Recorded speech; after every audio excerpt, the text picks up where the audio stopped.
It was my daughter Rebecca's 45th birthday, and I had arrived at her house early with the cake I'd ordered specially from her favorite bakery. It cost $200, but for my only child, nothing was too expensive. I knocked on the door with a smile, expecting to see her face light up like it did when she was a little girl, but when she opened it, her expression was one of total annoyance. "Oh, it's you," she muttered without even looking me in the eye. "Happy birthday, my love," I said, holding out the cake with the candles already in place. "I brought your favorite, chocolate with strawberries, just like when you were a kid." Rebecca sighed deeply, as if my presence were an unbearable burden. "Mom, we need to talk," she said dryly, letting me inside without even a thank you for the cake. We sat down in the living room of her beautiful home, a house that I had completely financed when she and David got married. It had been $50,000 that I'd pulled from my life savings, money I'd saved penny by penny, working double shifts as a nurse for 40 years. "You know, Mom," Rebecca began, in that cold voice she had developed over the past few years, "I've been thinking a lot about my birthday, about presents, and about what would truly make me happy." I nodded enthusiastically. "Of course, my love. Tell me what you want and I'll get it for you. A trip, some jewelry, maybe that new car you mentioned?" Rebecca looked me straight in the eye, and what I saw there chilled me to the bone. It was pure contempt. "The one thing I'd love most as a birthday present," she said slowly, savoring each word, "is for you to just die." The world stopped. I literally felt as if someone had ripped my heart from my chest. Her words echoed in my ears like an endless loop. My daughter, my own daughter, had wished for my death as a birthday gift. "What? What did you just say?" I managed to whisper, feeling tears welling up in my eyes. "You heard me," she continued, with a coldness that cut through me like knives. "I'm tired of you, Mom. Tired of your constant calls, your unexpected visits, of you always being here bothering me. My life would be so much easier and happier if you would just disappear." My hands were shaking uncontrollably. 72 years of living, 45 years of being her mother, and I never ever thought I would hear those words come out of her mouth. "Rebecca," I managed to say between sobs, "I'm your mother. I've given you everything. I've sacrificed everything for you." "Exactly," she interrupted, standing up from the sofa. "And that's why you're suffocating me. I can't breathe with your constant presence. I need freedom. I need you to let me live my life without your drama and your emotional needs." The $200 cake was still in my hands, the candles beginning to melt. Everything I had dreamed for that day, hugs, laughter, maybe a family dinner, vanished like smoke. "But honey," I tried one more time, "I just want to be close to you, to be a part of your life. You're all I have." "And that's exactly the problem," she replied, crossing her arms. "The fact that I'm all you have. Go get a life of your own and leave me alone." I got up from the sofa, my legs trembling, carrying that cake that now felt like a mockery. "I can't believe you're saying this to me," I murmured, "after everything I've done for you." "Everything you've done?" She laughed sarcastically. "Mom, everything you've done has been for your own benefit, to feel needed, to have control over my life, but I'm not a little girl anymore." I walked toward the door, feeling as if each step was costing me years of my life. As I reached the threshold, I turned one last time, hoping to see some regret in her eyes, some sign of the sweet little girl she once was. But I only saw impatience, impatience for me to leave so she could finally celebrate her birthday without the nuisance I represented. "Happy birthday, Rebecca," I murmured, and I walked out of that house, closing the door behind me.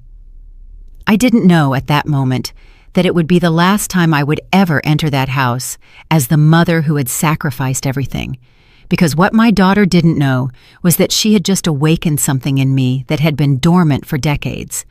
I arrived at my small apartment with trembling legs and a broken heart. The $200 cake ended up in the trash, the melted candles a reflection of the tears that wouldn't stop falling. I sat on my old sofa. the same sofa where I had nursed Rebecca as a baby, where I had read her stories for years, where I had cried tears of happiness every time she called me Mom.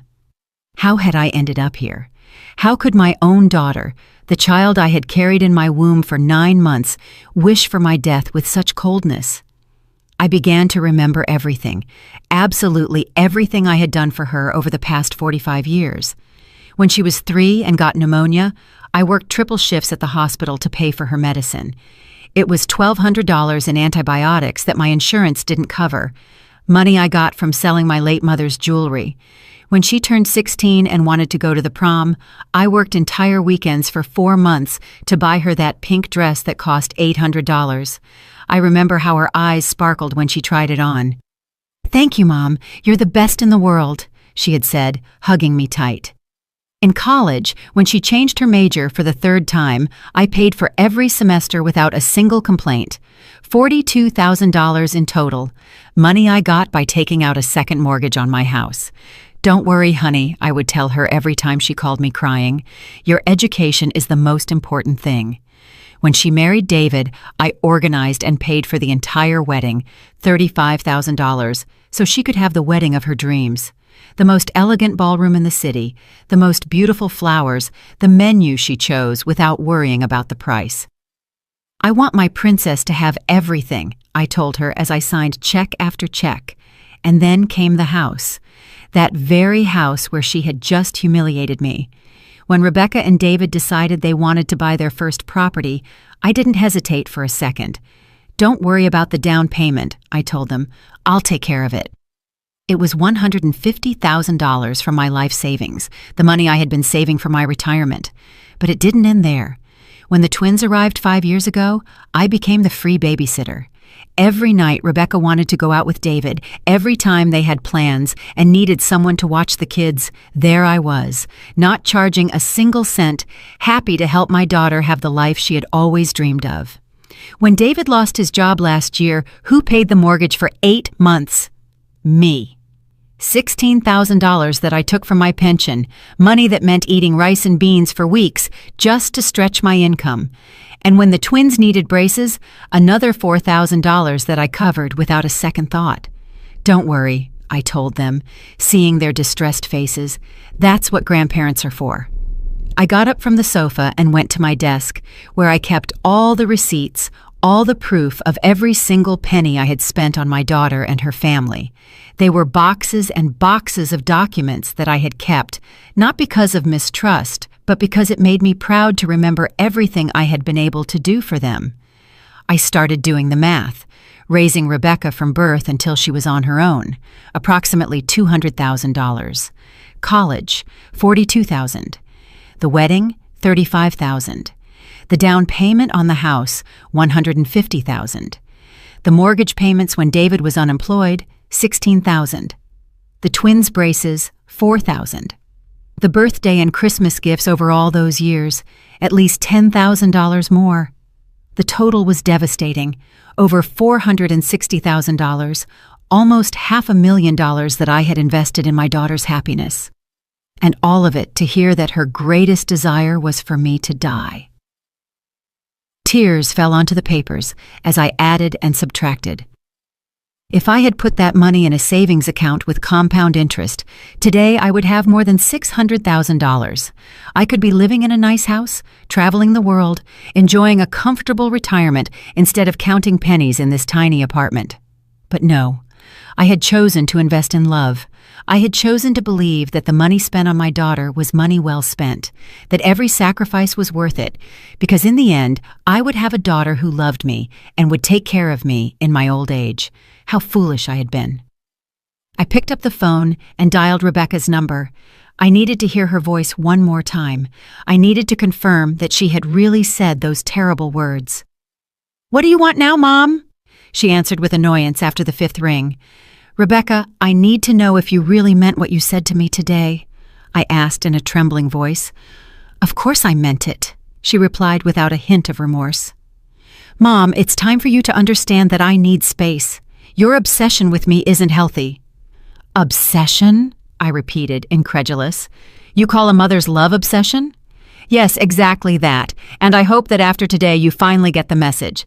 I need you to respect my boundaries and let me live my life. I hung up the phone without saying goodbye. There was no misunderstanding. My daughter truly believed that my love was a burden, that my presence in her life was a problem she needed to solve. That night, I couldn't sleep. I lay awake staring at the ceiling, remembering every beautiful moment we had shared. Every hug, every "I love you, Mom" that had come from her lips. Had it all been a lie? Or had I simply raised a daughter who had become so selfish that she couldn't see beyond her own needs? At 3 a.m, something changed inside of me. The sadness began to transform into something different, into anger, into indignation, into the clear understanding that I had been used, manipulated, and discarded like a used tissue. My daughter wanted me to die. Well, maybe it was time to give her exactly what she asked for. The next day, I woke up with a mental clarity I hadn't experienced in years. The sadness had given way to something more powerful: determination. If my daughter wanted me to disappear from her life, I would, but not in the way she expected. I put on my best clothes and went out with a defined purpose. First stop, the bank where I had a joint account with Rebecca for her house's emergency expenses. That account I had opened just in case, and in which I had deposited $20,000 for any unforeseen events that might arise. "Good morning, Mrs. Johnson," greeted the manager, Mr. Martinez, who had known me for years. "How can I help you today?" "I want to close joint account number 45872-891, I said with a smile that he interpreted as kindness, but which was in reality pure vengeance. "Are you sure? That account has a considerable balance of $20,000, he warned, checking his computer screen. "Completely sure. I want to transfer all of that money to my personal account," I replied, signing the papers with a steady hand. Seeing those $20,000 returned to my personal account gave me a satisfaction I hadn't felt in years. It was only the beginning. Next stop, the mortgage loan office. During the past year, when David was unemployed, I had co-signed their mortgage. That meant that if they couldn't pay, the responsibility fell on me. But it also meant that I had rights to that property. "Mrs. Johnson," the loan officer, Ms. Williams, greeted me. "What brings you here?" "I want to review the mortgage contract where I appear as a co-signer," I explained. "I need to understand exactly what my rights and obligations are." While she looked for the documents, I remembered the day I signed those papers. Rebecca had cried with emotion. "Thank you, Mom. I don't know what we'd do without you. You're our savior," she had said, hugging me tight. David had also thanked me, promising me they would never have late payments. "Here are the documents," Ms. Williams said, placing a thick folder in front of me. "As a co-signer, you are responsible for the payments if the primary holders cannot make them. But you also have the right to reclaim the property if you believe the debtors won't be able to fulfill their obligations." "Exactly," I completed, examining the papers carefully. "Is there a problem with the payments?" she asked with professional concern. "I'm evaluating the situation," I replied, putting a copy of all the documents in my bag. "What would I have to do if I decided to exercise my rights as co-signer?" "You would have to demonstrate that there's a risk of default or that there have already been significant delays. In your case, I see that you covered 8 months of payments last year, which is already sufficient evidence that the primary holders lack financial stability." Perfect. David had lost his job again last week. Information that Rebecca had given me without thinking about the implications. She thought she was asking for help indirectly, but what she was really giving me were the weapons for my revenge. I left that office with a smile. My dear daughter had no idea of the storm that was brewing. Third stop, my personal lawyer, Mr. Ansel Adams, a 70-year-old man who had been a friend of my late husband's.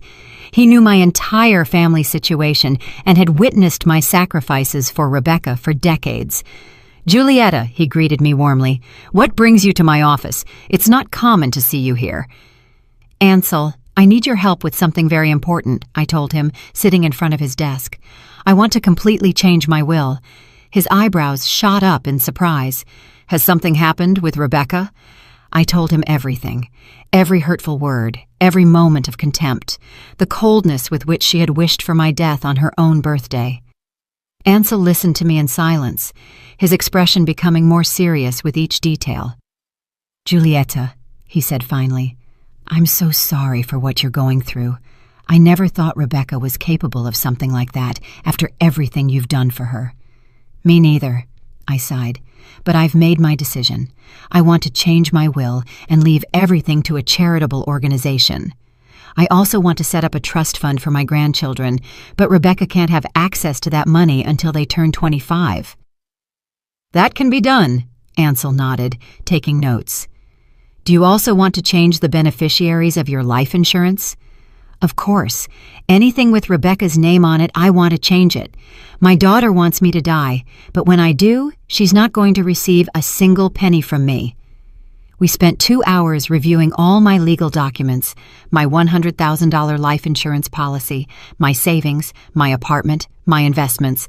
Everything that had once been designated for Rebecca would now go to the Orphans Foundation, where I had worked as a volunteer for years. "There's something else," I said when we were finishing. "I want you to prepare all the documents to reclaim the house where Rebecca lives. As the co-signer of the mortgage, I have rights, and her husband just lost his job again." Ansel's eyes lit up with understanding. "Now I see where you're going with all of this. Are you sure you want to go that far?" "Completely sure," I replied with a determination that surprised even myself. "My daughter told me her life would be easier if I disappeared. Well, I'm going to disappear, but first I'm going to make sure she understands exactly what it means to live without me and without everything I've done for her." When I left Ansel's office, it was already dark. I walked through the streets of my neighborhood feeling renewed, as if I had woken up from a very long dream. For 45 years, I had lived for Rebecca. I had sacrificed my own dreams and desires to give her everything she wanted, but no more. I got back to my apartment and poured myself a glass of wine, something I hadn't done in years. Toasting myself was something completely new, but it felt incredibly liberating. I took out my phone and dialed a number I had saved months ago but had never dared to use. It was for a travel agency specializing in retirees that offered packages for living abroad. "Good evening, this is Julieta Johnson," I said when they answered. "I saw your promotion about living in Switzerland. Could you send me complete information?" "Of course, Mrs. Johnson. Switzerland is a very popular destination among our clients. We have several programs, from temporary stays to permanent residency. What kind of information do you need?" "Everything," I replied without hesitation. "I want to know everything about how a 72-year-old person can start a new life in Switzerland." After hanging up, I stood at the window, looking out at the city where I had lived my entire life. Soon, all of this would be just a memory. My daughter had asked for my disappearance as a birthday gift, and I was going to grant it to her in the most spectacular way possible. What Rebecca didn't know was that her wish was about to become her worst nightmare. The next few days were a roller coaster of emotions and secret preparations. Every morning, I woke up with a mix of pain and determination that pushed me forward with my plan. It was as if I had woken from a long slumber where I had lived only to please my daughter, and now, finally, I was living for myself. On Wednesday morning, my phone rang. It was Rebecca. For a moment, my heart sped up, thinking that maybe she had reconsidered, that she might apologize for the terrible words she had said. How naive I still was. "Mom," she said in that cold voice she had adopted lately, "I need you to do me a favor." Not even a hello or "how are you?" She went straight to the point, as if I were her personal assistant. "What do you need?" I asked, curious to see how far her audacity would go. "The twins have a presentation at school on Friday, and David and I have an important work dinner. Could you watch them that night?" The irony was delicious. The same woman who had wished for my death as a birthday gift was now asking me to watch her children as if nothing had happened, as if I were a resource available 24/7. "I can't," I replied simply. What do you mean you can't? She asked with genuine surprise. Evidently, she wasn't used to me saying no. I have other plans, I lied with a smile she couldn't see. What plans could you possibly have? She asked with that condescending tone that hurt me deeply, as if at 72 years old I didn't have the right to have a life of my own. Plans that are none of your business, I replied, keeping my calm. Find another sitter. But Mom, I can't get a sitter on such short notice. Besides, since when do you charge me to watch your own grandchildren? There it was, the emotional manipulation she had used on me for years, but this time it wouldn't work. Since you told me that your greatest gift would be for me to die, I answered with coldness. If you want me to disappear from your life, I'm starting now. There was a long silence on the other end of the line. Finally, Rebecca let out a sarcastic laugh. Seriously, you're going to punish me like you're a little brat, she said. I thought after a few days the drama would be over. It's not drama, Rebecca. It's respect for your wish. You wanted me to disappear, so that's what I'll do. Fine, she said with annoyance. If you want to be that childish, that's on you. But don't come crying later when you're lonely. She hung up without saying goodbye. Perfect. Every interaction confirmed that I was making the right decision. That afternoon, I went to the bank again, this time to do something I never thought I would, withdraw most of my savings in cash. It was $30,000 that I put in an envelope and stored in my personal safe, the money I would need for my new life in Switzerland. I also called the travel agency and confirmed my trip. A flight to Zurich for next Tuesday, with the option to extend my stay indefinitely. The initial cost was $5,000, money I paid without blinking an eye. It was the most expensive and most intelligent investment I had made in years. On Thursday morning, I received an unexpected visit. It was my neighbor, Elvira, a 68-year-old woman who lived in the apartment next door and with whom I had developed a friendship over the past 5 years. Julieta, she said, sitting in my living room with a cup of coffee. You look different these days. Has something happened? Elvira had been a silent witness to all my sacrifices for Rebecca. She had seen me cancel plans with her to rush over whenever my daughter needed me. She had seen the bags of expensive food I would buy to take to Rebecca, while I ate canned soup to save money. I told her everything, every painful detail of what had happened on Rebecca's birthday, and also all the plans I had been making during the week. My God, Julieta, Elvira murmured, her eyes filled with tears. I can't believe Rebecca would say something so cruel to you after everything you've done for her. The worst part is that she said it as if it were the most normal thing in the world, I explained, as if I were a nuisance in her life that needed to be eliminated. And you're really going to Switzerland? Yes, I replied firmly. I've already bought the ticket. I'm leaving on Tuesday. Elvira took my hands kindly. You know you have my full support, right? What Rebecca did to you is unforgivable. There's something else, I said, lowering my voice. I'm going to need your help with something very important. I explained my complete plan, how I wanted Rebecca to believe I had truly died, at least for a while. Elvira would be my accomplice, the person who would find my empty apartment and my farewell letter. It's brilliant, Elvira murmured with a mischievous smile. That ungrateful child is finally going to understand what it means to lose you. Will you help me? Of course I will. In fact, I think it's exactly what Rebecca needs to wake up. That night, I worked on the most important letter of my life, the letter that Rebecca would find on her table and that would change everything forever. I wrote and rewrote every word, making sure it conveyed exactly what I wanted to say. My dear Rebecca, the letter began, you asked me as a birthday gift to disappear from your life, and I have decided to grant your wish.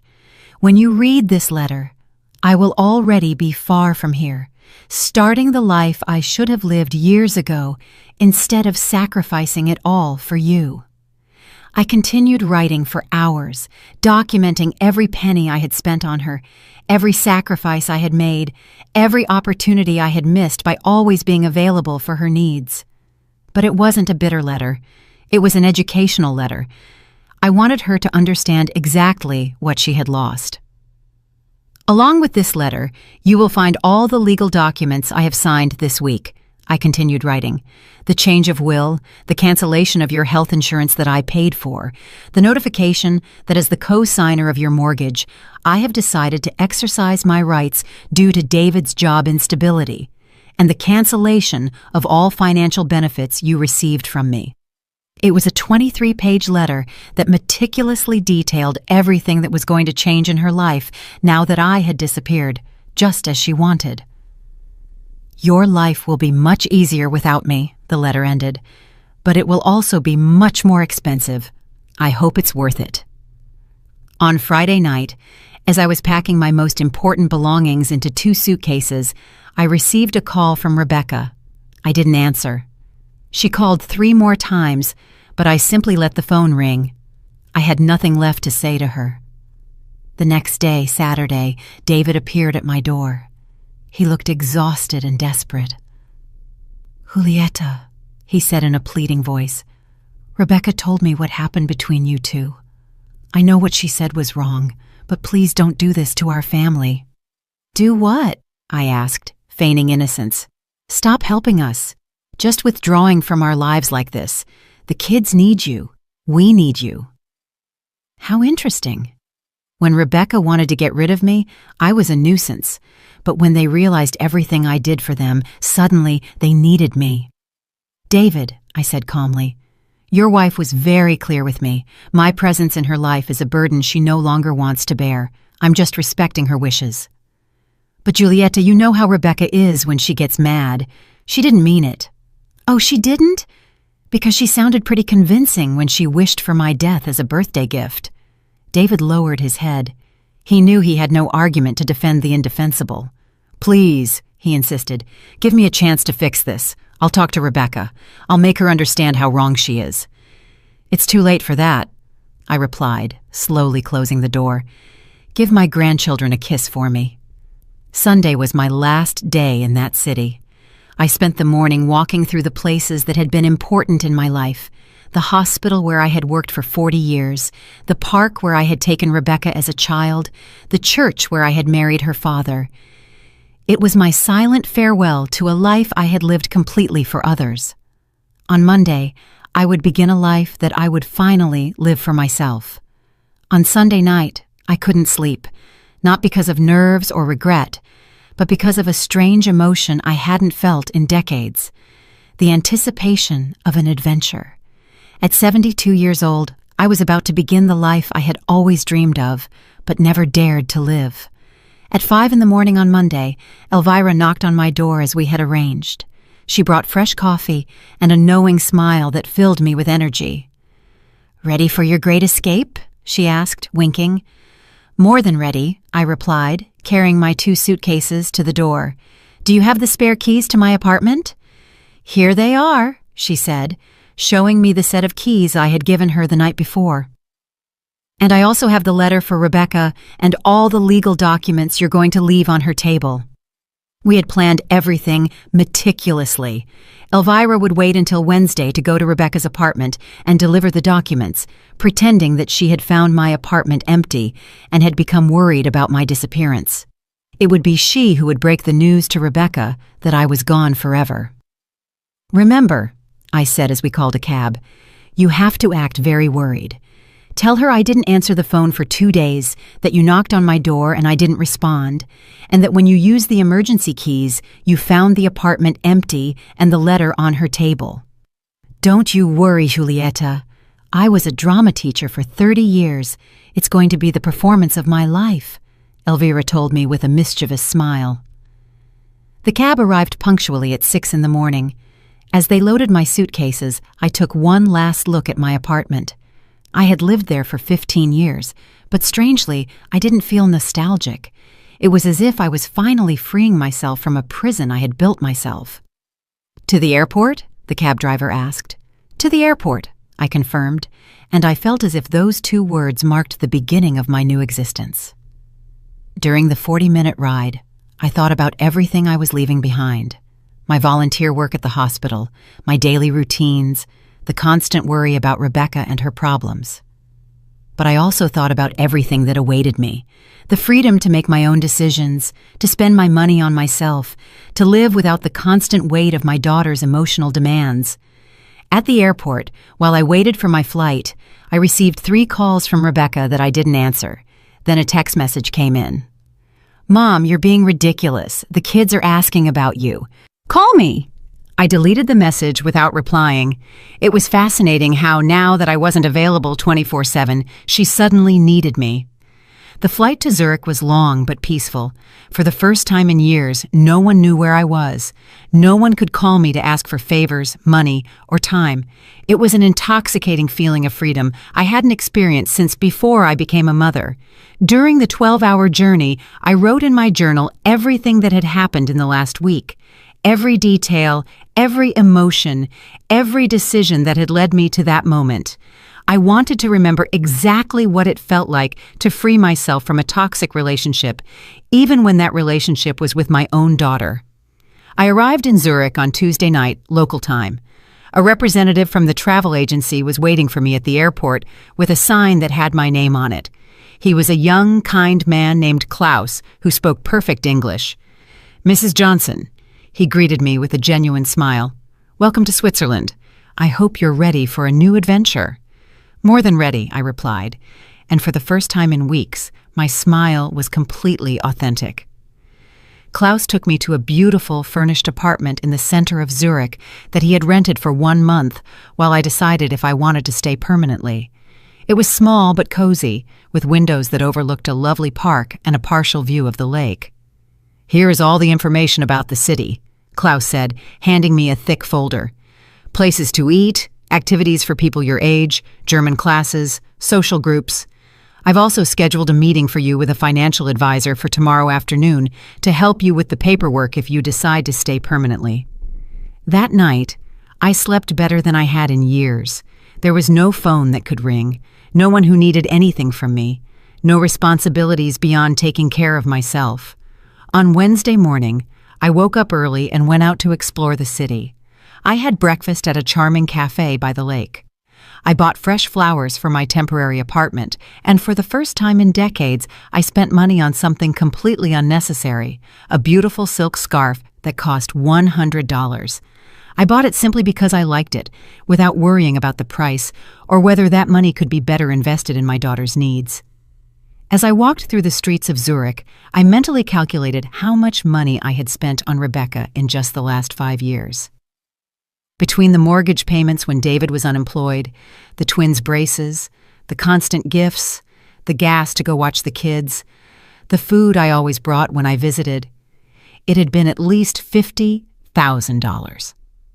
$50,000 I could have used to travel the world, to live comfortably, to fulfill the dreams I had postponed for decades. Instead, I had given it to a daughter who considered my love a burden and my presence a nuisance. At 2 p.m, Zurich time, I calculated that it would be 8 in the morning in my hometown. Elvira would be preparing to go to Rebecca's apartment to deliver the letter that would change everything.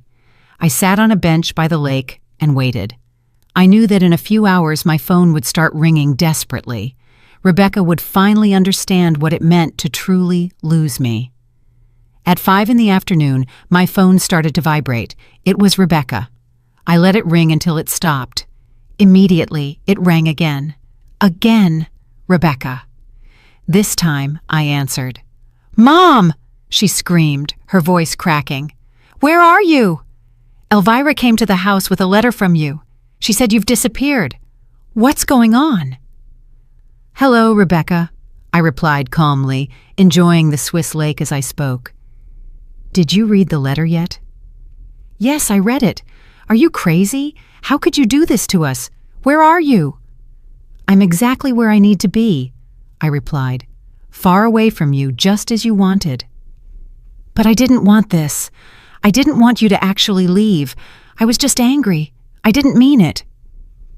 There it was, Rebecca's typical tactic, minimizing the harm she had caused, making me feel guilty for reacting to her cruelty.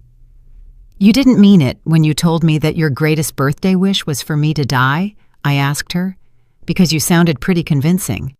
"It was just, I was just frustrated. David lost his job again. The kids are giving me problems at school. I'm so stressed. I shouldn't have taken it out on you. You're right. You shouldn't have. But it's done, and words can't be taken back. But Mom, please, come back. We need you. I need you. How interesting. Now she needed me. Now that she had read the letter about all the financial benefits she had lost. Now that she knew she could lose her house. Now that she understood she would have to pay for her own health insurance and find a sitter for the twins. Do you need me, or do you need my money? I asked her directly. There was a long silence on the other end of the line. I need you, she finally murmured, but her voice didn't sound convincing. Rebecca, for 45 years, I lived for you. I sacrificed my dreams, my money, my time, my opportunities.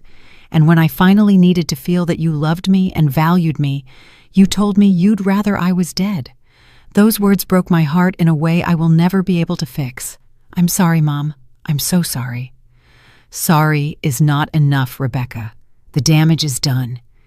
And you know what? Maybe it was the best thing you could have said to me, because it finally opened my eyes and made me understand that I've been living my life all wrong. What do you mean? I mean that for the first time in decades, I am living for me, and it feels wonderful. Where are you, Mom? Please tell me, Rebecca begged, her voice choked with tears. The kids are asking about their grandma. They don't understand why you haven't come to see them.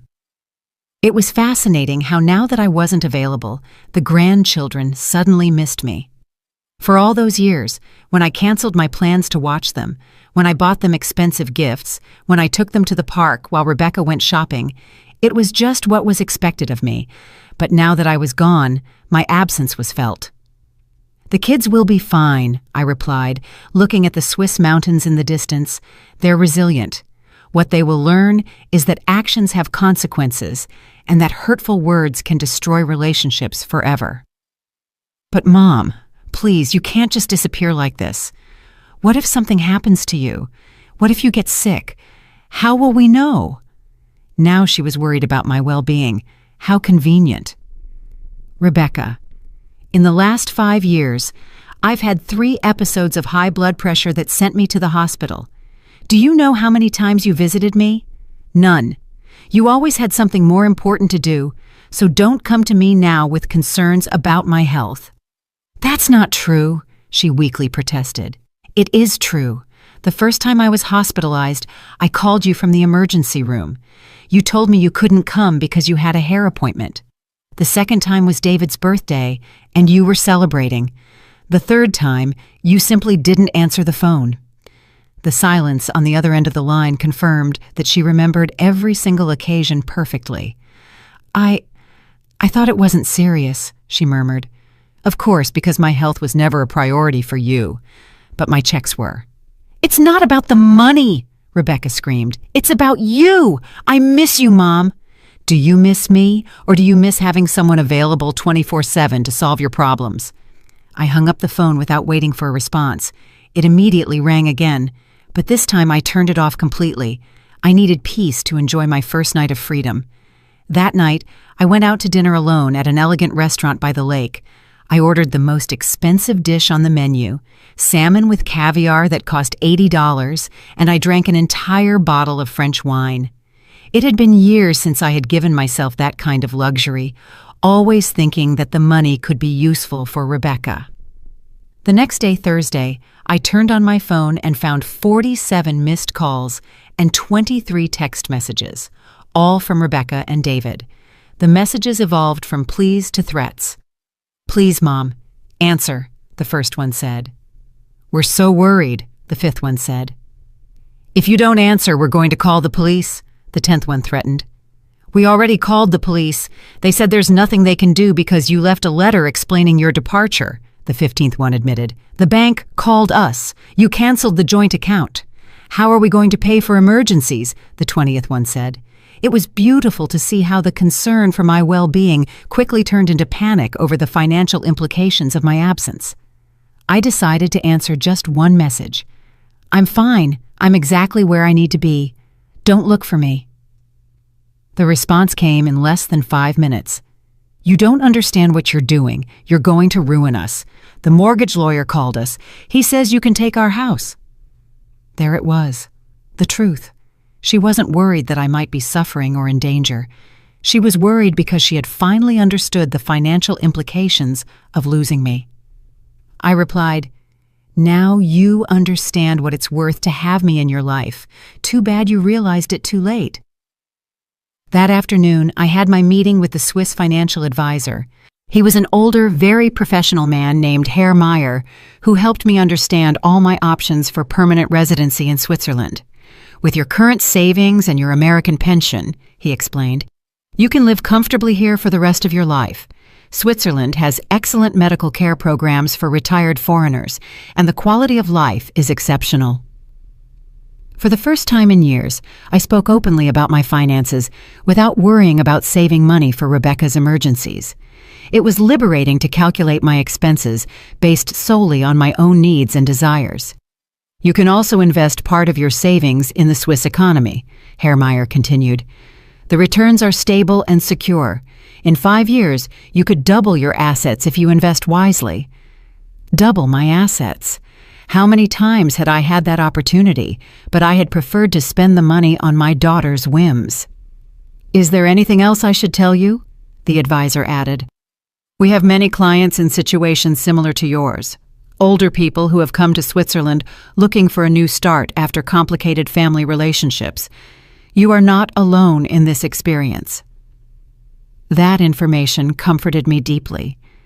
I wasn't the only mother who had been manipulated and discarded by ungrateful children. There was a whole community of people who had chosen their own happiness over the toxic demands of their families. On Friday morning, I joined a hiking group for older people. There were 8 women and 4 men, all between 60 and 75 years old, all looking for adventure and new experiences. During the bus ride, I struck up a conversation with a woman named Ingrid, a 71-year-old German who had arrived in Switzerland 2 years earlier. "What brought you here?" she asked me as we admired the landscape from the window. "A daughter who told me that her greatest birthday wish was for me to die," I answered without filters. I no longer had the energy to sugarcoat the reality. Ingrid looked at me with wide eyes. "Seriously?" "Completely seriously. After financing her house, practically raising her children, and sacrificing my retirement for her needs, she told me that my presence in her life was an unbearable burden." "My goodness," Ingrid murmured. "And what did you do?" What she asked. I disappeared from her life, and here I am. Ingrid smiled with admiration. "You are very brave. It took me 5 years to make the decision to walk away from my toxic family. My son and daughter-in-law treated me like an ATM with legs." For the rest of the day, Ingrid and I shared our stories. She had come to Switzerland after realizing that her adult children only contacted her when they needed money for their vacations, their new cars, or their whims. When she decided to set boundaries, they accused her of being a selfish mother and threatened not to let her see her grandchildren. "The first few months were difficult," Ingrid confessed as we walked through a medieval town. "Guilt ate me up. I thought maybe I was really selfish, that a good mother should always sacrifice for her children." "And what changed your perspective?" I asked. "I realized that my children never wondered if I was happy, if I had enough money for my own needs, or if my constant sacrifices were hurting me. They only cared about what I could give them. That's not love, Giulietta. That's exploitation." Her words resonated deeply in my heart. For decades, I had confused emotional manipulation with filial love, constant demands with genuine need. That night in my apartment, I decided to turn on my phone for the last time in several days. I had 62 missed calls and 47 text messages. Most of them were from Rebecca and David, but there were also some from unknown numbers. I read the text messages chronologically, observing the evolution of my daughter's panic. The first ones were still emotional pleas. "Mom, please come back. We need you. The kids are crying for you." But they gradually became more desperate and financial.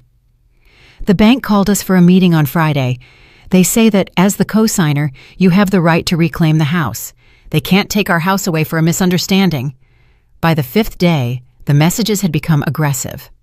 This is ridiculous, Mom. You're ruining our lives over a tantrum. Act like an adult and come back.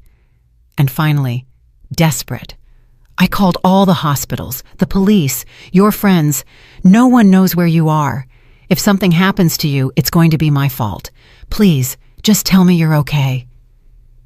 It was fascinating to observe how at no point did Rebecca genuinely apologize for wishing me dead. At no point did she acknowledge the cruelty of her words or express real remorse. It all revolved around the negative consequences my absence had for her. I decided to reply one last message. I am perfectly fine and happier than I have been in years. What you are experiencing now are the natural consequences of your actions. I hope this experience helps you understand the value of the people you love before it's too late with others in your life. The response came immediately. Please, Mom, we can fix this. I promise I'll never say horrible things again. Just come back. I wrote my final response. Empty promises don't mend broken hearts. Rebecca, the words you said to me revealed what you really think of me. You can't take that truth back with desperate promises. After sending that message, I blocked her number and all the numbers associated with David. I also blocked the unknown numbers that had been calling me. It was time to close that chapter for good. On Monday morning, I met again with Herr Meyer to sign the papers that would allow me to reside permanently in Switzerland. I also made arrangements to permanently transfer my American pension and begin the process of selling my apartment in my hometown. Are you sure you want to make this permanent? Herr Meyer asked me. It's a very big decision. I have never been more sure of anything in my life, I replied, signing each document with a firm hand. For the first time in decades, I am making decisions based on my own happiness, not on the demands of others. That afternoon, I received a call from Elvira, my dear neighbor and accomplice. Her voice sounded excited. Julieta, you have to hear this, she said. Rebecca came to my apartment yesterday, crying hysterically. She begged me to tell you to come back, that it had been a terrible misunderstanding. And what did you tell her? I asked. I told her the truth, that what she had said to you was unforgivable, and that if I were you, I would have disappeared forever too. You should have seen her face when she realized that even her neighbors knew how cruel she had been to you. Did she mention anything about the financial problems? I asked with curiosity. Oh yes, she told me that without your help they can't pay the mortgage, that the bank is pressuring them, that David can't find a stable job, and that the kids need things for school that they can't afford. Basically, she realized everything you did for them when she lost it. It was exactly what I had expected. She didn't miss me as a person. She missed my function as a financial provider and problem solver. Elvira, I told her, when someone asks about me, especially Rebecca, I want you to tell them that I'm dead to them, because in a sense it's true. The Julieta who constantly sacrificed herself for an ungrateful daughter really died on her birthday. I understand perfectly, Elvira replied. And you know what? I think it's the best death you could have chosen. 3 weeks after my arrival in Switzerland, my new life had taken shape in ways I never imagined. I had enrolled in German classes 3 times a week. I had started a watercolor painting course on Tuesdays and Thursdays and had joined a book club for expats that met on Sundays. For the first time in decades, my calendar was full of activities that I had chosen, activities that gave me pleasure and personal growth. But the most surprising thing was the money. Without Rebecca's constant financial demands, my savings not only remained stable, but they were growing. The investments I had made with Herr Meyer were already showing positive returns, and for the first time, I could calculate my financial future based solely on my own needs. On that Thursday morning, as I had breakfast at my favorite cafe by the lake, I received a call from an international number I didn't recognize. I hesitated to answer, but curiosity got the better of me. Mrs. Julieta Johnson? A female voice with an American accent asked. Yes, this is she. Who's calling? My name is Sarah Williams. I'm a social worker in the Family Services Department in your hometown. I'm calling because we've received a complaint about your well-being." My blood ran cold. A complaint. What kind? "Your daughter, Rebecca Johnson, filed a complaint alleging that you may be suffering from dementia or cognitive decline, and that you've made financial and life decisions that put you at risk. According to her, you disappeared suddenly and are living in precarious conditions abroad." I couldn't believe what I was hearing. Rebecca had gone to the extreme of involving social services, inventing a mental illness to invalidate my decisions and force my return. "Ms. Williams," I replied in a firm voice, "I do not suffer from dementia or cognitive decline. I am living in Switzerland by my own choice, in a comfortable apartment with excellent medical care and in perfect mental health. My daughter's allegations are completely false."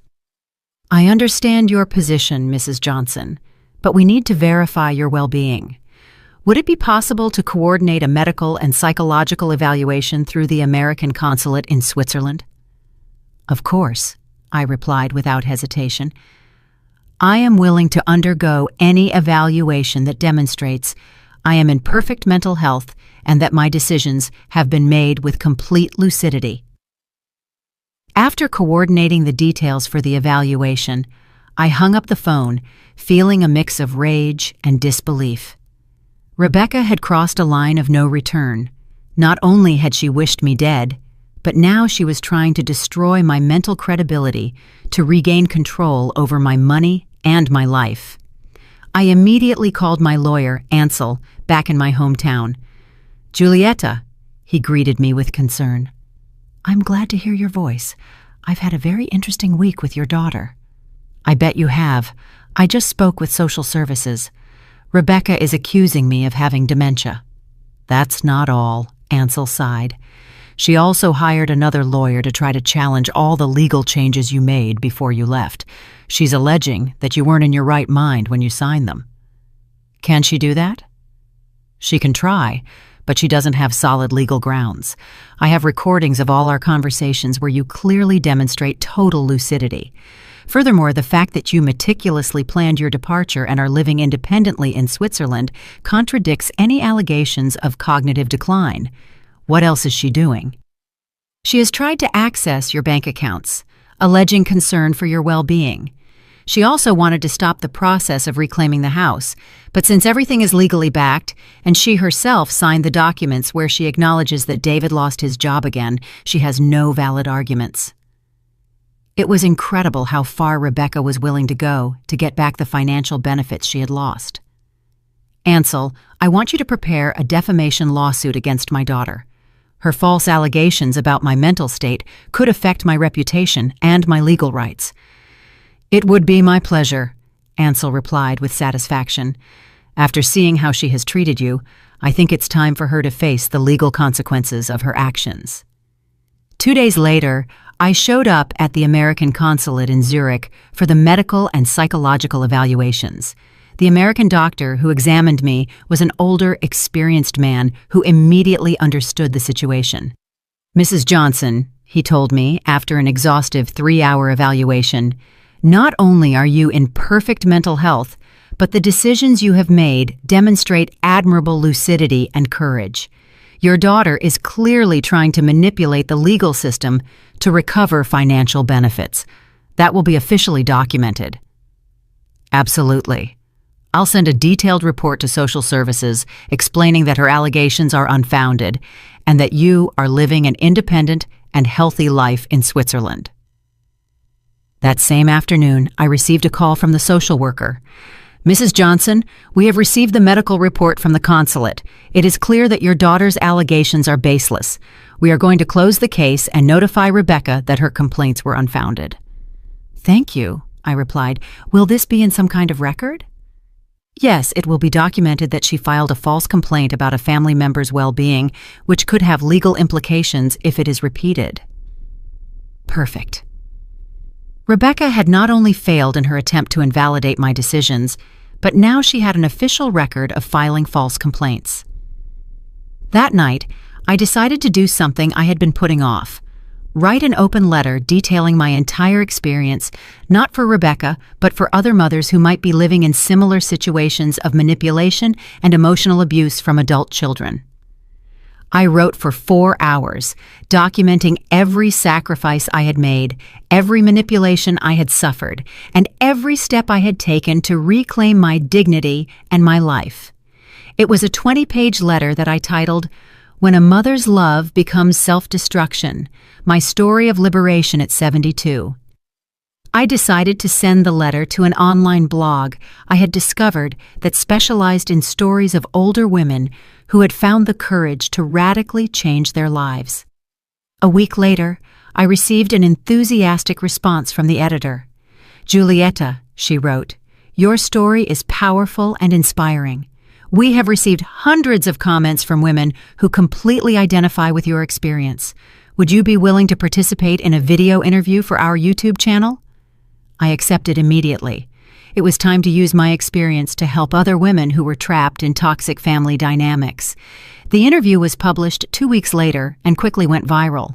Thousands of women shared similar stories of adult children who emotionally manipulated them and financially exploited them.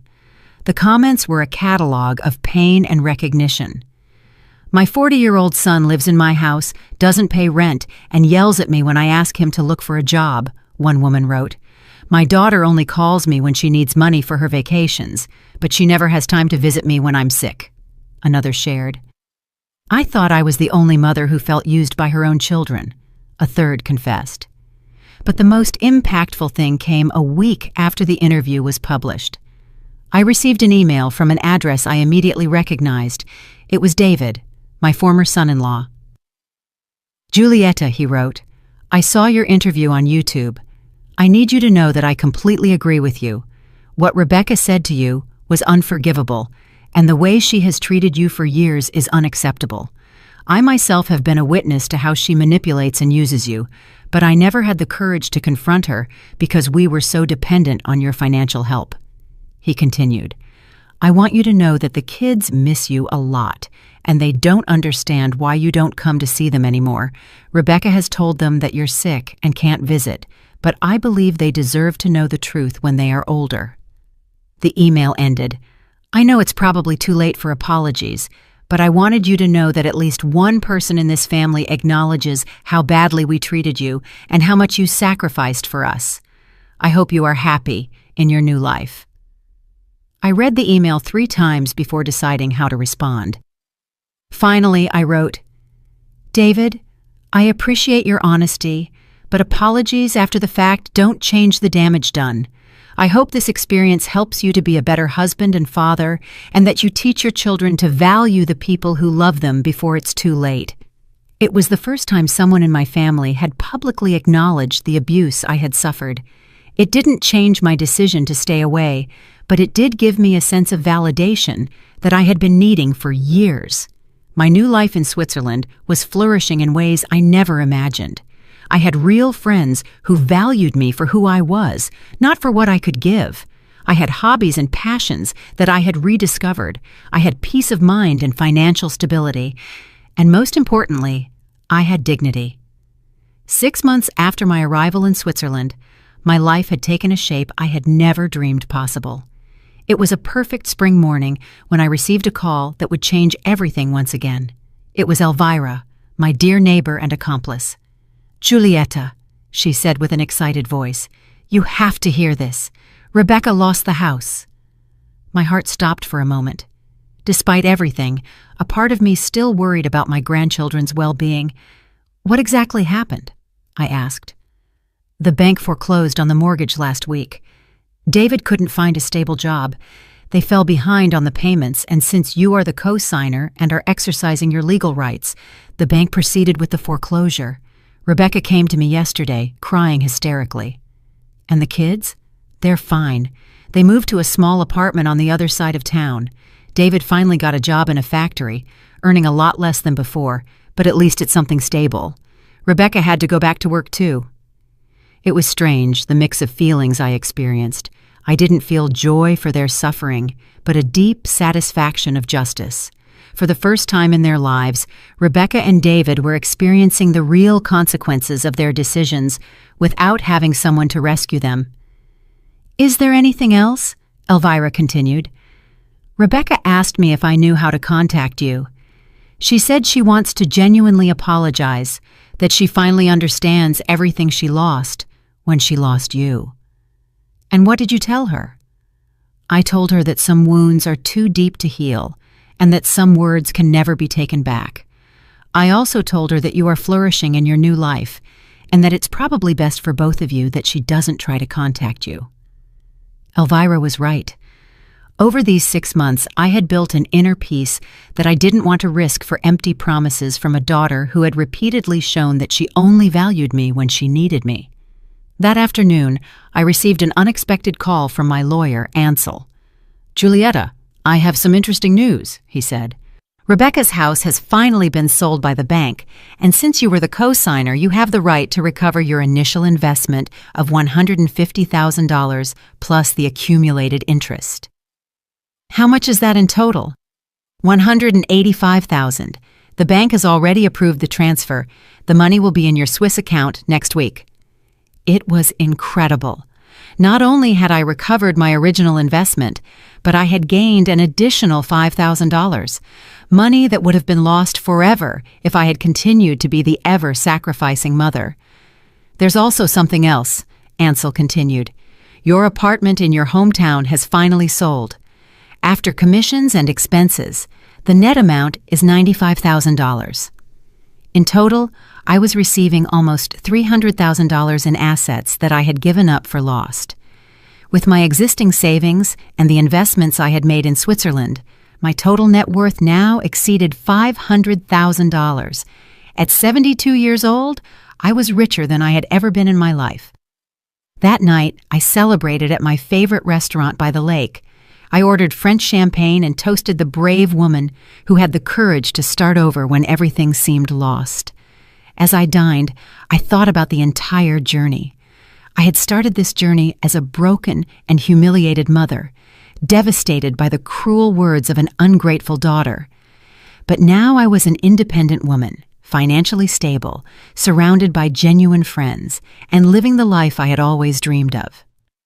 The next day, I decided to do something I had been considering for weeks, write a full book about my experience, not just my story, but a practical guide for older women who were trapped in toxic family relationships. I contacted a Swiss publisher that specialized in self-help and personal growth books. The editor, a woman named Brigitte, was immediately interested. "Julietta," she told me during our meeting, "your story touches on a topic that affects millions of women but is rarely talked about openly. Emotional abuse by adult children is an epidemic problem that needs to be exposed." I spent the next 3 months writing, "When Love Hurts, Freeing Yourself from Family Emotional Abuse After 70. The book documented not only my personal experience, but also practical strategies for recognizing manipulation, setting healthy boundaries, and finding the courage to prioritize one's own well-being. The book was published 8 months later and became a bestseller in several European countries. The letters I received from readers were incredible. Women from all over the world wrote to me, telling me how my story had given them the courage to make radical changes in their own lives. "I read your book and finally understood that I am not a bad mother for refusing to continue to finance my 35-year-old son's irresponsibility," wrote Maria from Spain. "Your story helped me understand that true love does not require self-destruction," Carmen from Mexico wrote to me. "After reading your book, I sold my big house and moved to a small apartment I can afford without depending on my children's help. For the first time in years, I sleep in peace," Rosa from Argentina shared. But the letter that moved me the most came 1 year after the book's publication. It was from a young mother named Andrea. "Mrs. Johnson," she wrote, "I'm 30 years old and have a 65-year-old mother who has sacrificed her whole life for me and my siblings. After reading your book, I realized that we are treating her exactly like Rebecca treated you. Your story opened my eyes and made me understand that I was repeating a toxic pattern that could destroy my relationship with my mother forever." Yesterday, I called my mom and apologized for all the years of taking her for granted. I also told her that I want to help her fulfill her own dreams instead of expecting her to always be available for mine. Thank you for helping me understand this before it was too late." That letter made me cry with joy. My pain had served to prevent other families from going through the same destruction. 2 years after my arrival in Switzerland, I received a physical letter in my mailbox. The handwriting on the envelope was familiar, but I couldn't place it immediately. When I opened it, my heart stopped. It was from my grandchildren, now 12 years old. "Dear Grandma Giulietta," they wrote in childlike handwriting. "Dad told us the truth about why you left. He told us that Mom said some very ugly things to you, and that's why you decided to start a new life away from us. We want you to know that we miss you a lot, and that we understand why you left. We also want you to know that we are proud of you for being so brave. When we are older, we would like to visit you in Switzerland if you want us to. We love you, Grandma." The letter was signed by both twins. It included drawings they had made of me living happily in the Swiss mountains. I cried for an hour after reading that letter. Not out of sadness, but from the understanding that my decision to preserve my dignity had been the right one, even if it meant moving away from people I loved. I decided to write them back. "My dearest grandchildren," I wrote, "your words are the most beautiful gift I have received in years. I love you deeply and always will, no matter the distance. When you are older and can make your own decisions, the doors to my heart and my home will always be open for you. Until then, I want you to know that your grandma is living a full and happy life, surrounded by beauty and peace. Keep this love you feel for me, but also learn from this experience. Words have the power to build or destroy, and relationships are based on mutual respect, not on unilateral sacrifice. I love you with all my heart." Today, 3 years after that terrible birthday that changed my life forever, I am sitting on my balcony in Zurich, looking at the mountains as I write the last lines of my story. I am 75 years old, with assets of more than $600,000, a bestseller book, dear friends from all over the world, and an inner peace I never thought I would experience again. Rebecca asked me as a birthday gift to disappear from her life. I granted her that wish in the most spectacular way possible. What she never calculated was that by losing me, she not only lost a mother who loved her unconditionally, but she also lost the person who had kept her financial world stable for decades. My disappearance was my gift to her. My new life was my gift to me. And it was worth every tear, every sacrifice, and every moment of pain that brought me here. Because sometimes the only way to save yourself is to have the courage to lose yourself completely in order to be reborn as the person you were always meant to be. Did you like my story? And which city are you listening from? Let's meet in the comments. If you liked the story, you can support me by sending a super thanks so I can keep bringing more stories like this. Thank you so much for your sweet support. I'm looking forward to your comments on the story. On the screen, you can see 2 new life stories that I highly recommend. There's so much more on my channel. Don't forget to subscribe. See you in the next life story with love and respect.